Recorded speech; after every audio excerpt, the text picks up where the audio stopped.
Benerin layar doang 2-3 minggu. Iya. Servis macam apa? HP Samsung mah pasti lightsaber. Service center Samsung jelek. Hashtag Samsung coret. Sometimes I stare at the sky, I just stand still watch it by. Ya, itu adalah komentar yang sering banget saya lihat di internet soal Samsung. Tapi, apa bener begitu? Biar nggak menjadi bola liar, mending langsung aja kita investigasi. Kebetulan di kantor ada HP Samsung yang rusak. Ini adalah Samsung Galaxy Flip 5. Sebelumnya HP ini tuh saya gunakan sampai setahun penuh sampai akhirnya Samsung Galaxy Z Flip 6 itu tuh dateng. Karena udah nggak saya pakai, HP ini tuh dipakai sama istrinya Iqbal untuk setahun lagi. Yang artinya masa pakai smartphone ini sudah 2 tahun. Kendala yang dialami sama Flip 5 ini bukan lightsaber ya, tapi si layar lipat bagian dalamnya ini tuh nggak bisa merespon sentuhan. Bagaimana pelayanan service center secara keseluruhan dan berapa biaya untuk memperbaiki hal ini? Itu yang akan kita bahas di video ini. Tentu, atas nama investigasi, video ini tidak dibayar oleh siapapun. Dan untuk menghindari pelayanan yang berbeda karena saya tukang review gadget, yang akan meluncur ke lapangan bukan saya, melainkan Mr. X.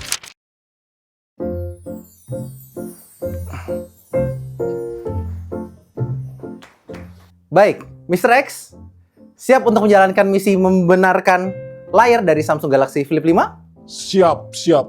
Laksanakan. Laksanakan. Hati-hati di jalan ya. Oke, baik.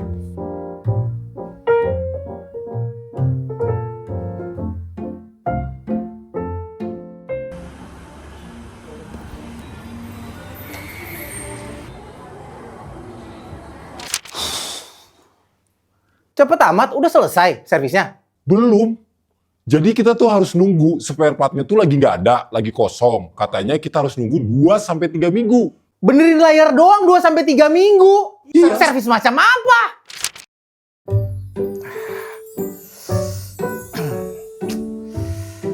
Ketemu lagi kita. Jadi, gimana? Misi sukses? Berhasil misi kali ini. Ternyata nggak selama yang mereka bilang. Kita kan baru syuting kemarin. Betul, baru kemarin. Terus apa yang terjadi? Ternyata mereka cuma butuh 1 hari buat nyelesain servisnya. Oh, jadi nggak jadi 2-3 minggu. Nggak jadi 2-3 minggu. Tapi mereka bilang 2-3 minggu terus HP-nya ditinggal. Ditinggal. Mereka bilang nanti kalau sudah siap akan dihubungi. Ternyata dihubunginya itu untuk mengambil barangnya. Oke. Udah selesai. Berarti Flip 5 ini berhasil mereka benerin ya? Berhasil mereka benerin. Total butuh waktu berapa lama berarti? Sehari doang? Sehari kurang lebih 24 jam. Apa aja yang diganti? Ini ada penggantian layar sama baterai. Oh, baterai diganti? Baterai juga diganti. Karena mereka itu bilang 1 set. 1 set? Ya. Oh, layar, walaupun rusaknya cuma layar doang, Ya. ternyata baterai diganti. Diganti juga. Oh, berarti ini hal yang baik karena jadi baterainya jadi baru lagi kan? Baterai baru. Oke. Terus data hilang nggak? Mereka sebelumnya bilang ada resiko kehilangan data. Tapi ternyata enggak. Ternyata enggak. Oh, berarti bisa dibilang data hilang itu hanya SOP doang ya? SOP. Berapa biaya yang dikeluarkan untuk ngebenerin layar? Untuk pergantian layar, itu kita habis sekitar 4.230.000. Ya, layar flagship sih. Memang harga mahal nggak apa-apa ya.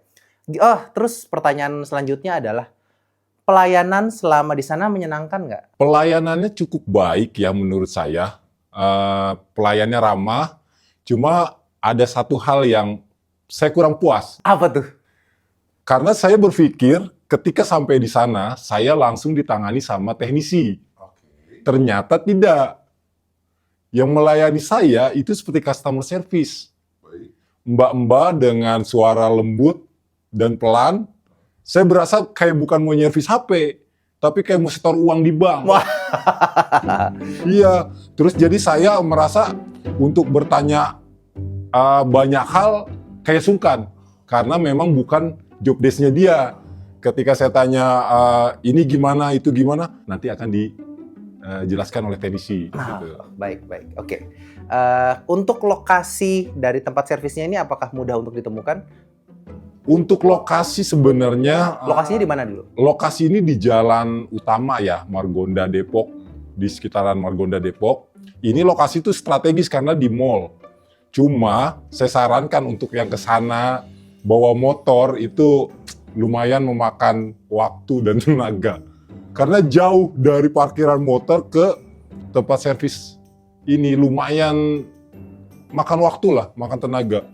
Oh gitu, berarti tidak mudah untuk di ini ya. Jadi butuh jalan dulu Butuh ya. jalan dulu, buat yang mager itu kayaknya agak berat deh. Oh. Heeh. Tapi parkiran motornya tersedia banyak. Kalau parkiran motor jelas karena kan itu di mall. Iya, cuma ya jaraknya aja dari parkiran ke tempat servisnya itu dia di lantai 4 kan, di lantai 2. Kebetulan mallnya itu kan mall tua. Jadi udah banyak eskalator yang Mati. mati. Waduh. Iya, jadi ada di sini satu lantai ini ada 2 eskalator turun, yang satu mati. Jadi kita harus cari yang ke sana. Itu yang makan waktu sih, makan waktu dan butuh tenaga banyak. Buat yang nanya kenapa kita milih lokasinya servisnya di Margonda, sebenarnya ada yang deket kantor, tapi sengaja cari yang sekiranya bakalan ramai di pusat kota Depok, yang mana pengguna Samsungnya juga banyak. Jadi kita sengaja pilih di sana biar pengen tahu berapa lama waktu nunggunya. Nah, ngomongin waktu nunggu, selama abang nunggu di sana, ada fasilitas apa aja di sana? Selama saya nunggu di sana, fasilitasnya lumayan ya, karena ada disediakan charger. Jadi kita nggak perlu cari-cari, colokan tuh ada di mana-mana lah. Colokannya aja atau sama charger? Colokannya aja, Colokan. jadi kita bisa colok di sofa, samping sofa ada colokan. Disediakan juga air minum. Ada air minum? Ada air minum. Air minum gratis? Air minum gratis. Terus suasana tempat servisnya itu nyaman ya, karena mereka sediakan sofa, banyak sofa dan kursi-kursi yang lumayan empuk. Tapi nggak ada kopi? Kopi ada. Ada kopi? Kopi ada. Ada kopi disediakan. Wah, asik juga. Iya. Oke. Antrian selama ini ngerjain ini penuh nggak antriannya? Kebetulan ketika saya ke sana itu pengunjungnya lagi sedikit. Jadi jumlah pengunjung dan karyawan lebih banyak karyawannya.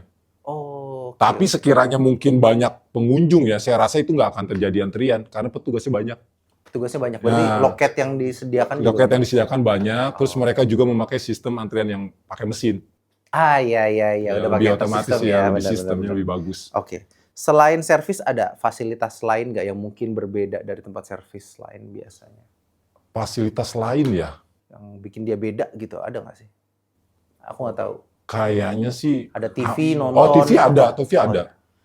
Kayaknya dia lebih dibandingkan dengan tempat servis yang sebelumnya saya kunjungi, dia punya spot lebih luas. Ya, lebih luas, ada TV juga. Kebetulan dia di situ kayaknya jadi satu dengan stand penjualan kayaknya ya. Oh, dia jualan barang juga ya? Jualan barang juga. Jadi kayaknya campur, emang disediakan untuk lebih luas itu untuk itu kayaknya. Oke. Baik, terima kasih Mister atas kerja kerasnya. Siap. Kita akan ketemu lagi di review service center berikutnya. Terima kasih. Dari pengalaman Mr. X, apa yang bisa kita simpulkan? Pertama, waktu pelayanan. Memakan waktu 1 hari itu sebenarnya nggak bagus-bagus amat. Gold standarnya itu tuh harus bisa ditunggu. Sejam jadilah. Namun ternyata Samsung tuh nggak bisa deliver itu. Tapi nggak jelek-jelek amat juga karena nggak sampai 2 minggu kayak perkiraan mbak-mbak service centernya. Yang jelas, servis nggak bisa ditunggu. Itu poin minus. Karena smartphone adalah sesuatu yang kita gunakan tiap hari. Nggak bisa pakai smartphone sehari, tentu akan nyusahin. Kedua, ketersediaan lokasi service center. Yang ini bagus ya, karena service center Samsung itu tuh tersebar dengan baik. Sebenarnya deket kantor kita tuh ada dan kagak ngantri. Tapi kita sengaja memilih yang di Depok Town Square biar terasa ya antriannya. Tapi ternyata kagak ada antrian, dan kalaupun ada, menurut kesaksian dari Mr. X, loket penerimaan servisnya tuh ada banyak, jadi nggak akan jadi masalah. Ini nilai plus. Tapi ada catatan di sini ya buat Samsung, pemilihan lokasinya sebenarnya bagus dan strategis, yaitu di Detos. Cuman Detos itu mau lama yang kurang nyaman. Jadi kalau pelayanan di service centernya baik, konsumen tuh bisa terganggu karena lift yang mati, eskalator mati juga, dan suasana mall yang udah usang. Saran saya mungkin bisa pindah ke seberangnya, yaitu di Margo City. Ketiga, biaya yang sebesar 4 juta sebenarnya bisa dipahami karena ini bukan layar biasa ya. Harapan saya sih biaya spare partnya ini bisa lebih murah karena ini tuh udah seharga HP baru. Mungkin di wawancara ada yang tidak tersampaikan ya. Jadi biaya 4 juta itu ini tuh hanya penggantian layarnya aja. Untuk penggantian baterainya ternyata gratis. Ini gesture yang bagus karena dari sisi konsumen saya melihat kayak dapat HP baru lagi. Kondisi baterai kembali jadi 100%. Ini tuh sejalan dengan keputusan Samsung yang memberikan update software panjang. Jadi buat yang ini poin plus. Keempat, ruangan ber-AC, sofa empuk, semua dapat kursi, sistem antrian elektronik, dan ada tempat ngecas, ada dispenser, bahkan ada kopi. Nah, ini adalah gold standard. Good job, nilai plus. Kelima, problem terselesaikan dengan baik dan data tidak hilang. Massive W, wah kayak anak streamer mah kayak begitu. Memang di awal diinformasikan kalau ada resiko data hilang. SOP yang baik karena memang tipe kerusakan itu tuh berbeda-beda ya. Dan penggantian layar atau baterai aja harusnya nggak ngilangin data. Cuman memang ada beberapa service center yang cari gampangnya aja. Semua serba di wipe. Untungnya Samsung nggak. Dan ini poin plus. Secara keseluruhan, tim Sobat HP memberikan nilai 4 bintang dari 5. Selanjutnya review service center brand mana lagi nih yang ingin kamu lihat? Komen aja di kolom komentar di bawah.